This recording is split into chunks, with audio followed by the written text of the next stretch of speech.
The American muscle car scene of the late 80s was a smoldering landscape, choked by emission regulations and gasping for a shot of adrenaline. Ford's Mustang held court, a swaggering bully fueled by a 5-liter V8. But from the ashes of conformity, a phoenix would rise, the Pontiac Firehawk, a creature forged from Detroit iron and Italian finesse, a collaboration that breathed fire into the soul of American performance. This wasn't a mere badge swap or cosmetic makeover. The Firehawk was a rebellion. It was born from the unlikely union of General Motors, desperate to reclaim the pony car throne, and street-legal performance, a New Jersey tuning house with a reputation for tuning pony cars into fire-breathing monsters. In their hands, the humble Pontiac Firebird Trans Am wasn't just a car, it was a canvas for automotive alchemy. Now the SLP Firehawk was an option available on the Firebird Formulas, a non-Trans Am V8 bird, during the last year of the third generation, and it wasn't cheap. The base Firehawks came with a price tag of $40,000, with an extra optional competition R package that added $10,000 to the price.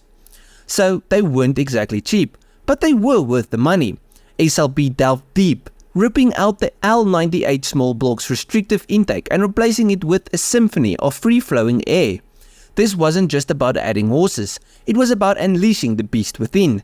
350 prancing ponies emerged, their snort echoing through a custom exhaust system, while a 6-speed T56 manual transmission tamed their wild spirit.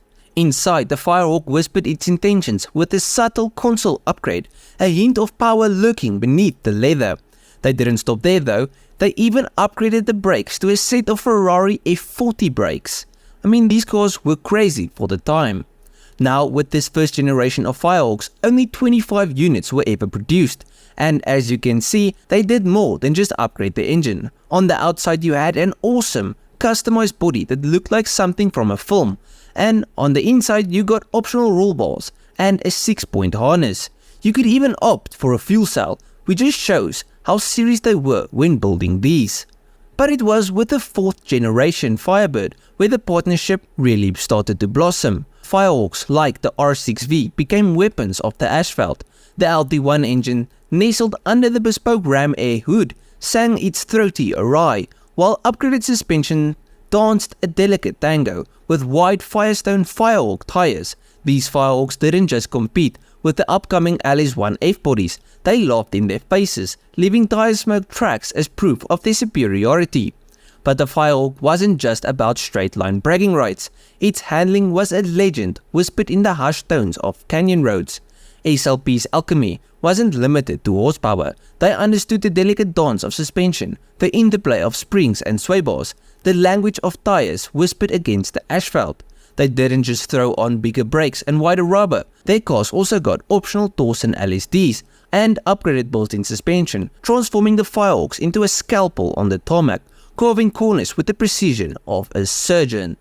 Well, sort of. It was still a big power front-engine rear-wheel drive muscle car, so let's rather say a surgeon with a bit of a hangover. So it's more precise than most, but it's still not perfect.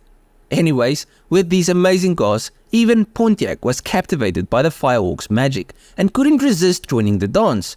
The WS6 package borrowed heavily from SLP's playbook, offering its own dose of muscle and agility. Was it imitation or flattery? Let history decide. Now, I'm not bashing the WS6 Firebirds, I actually like them. I'm just saying we know where they got the idea. Tragically, the Formula Firebird remained a super limited dream, never reaching full production, but its legacy soars on the wind, echoing across canyon walls and reverberating in gearhead garages. It's a story that deserves to be told, a story that reminds us that the fire of the Firehawk still burns bright, waiting to be unleashed onto the asphalt once more. Now, I will say at the end of this video, the first version of the Firehawk is the best one in my opinion. It looks the best and it performed better than the last one. No jokes. The OG SLP Firehawk had a 0 to 60 time of 4.6 seconds, while the last one did the same sprint in 5.2 seconds. It just shows that newer isn't always better. But at the end of the video, please let me know what you thought of the video and what you think of these crazy rare SLP Firehawks. which version is your favorite. I tried to show every single iteration.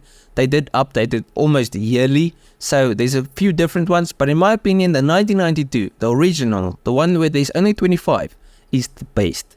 So let me know what you think. If you guys enjoyed this video, please have a like and subscribe to the channel, and if you did like it, you'll most probably like most of my other stuff.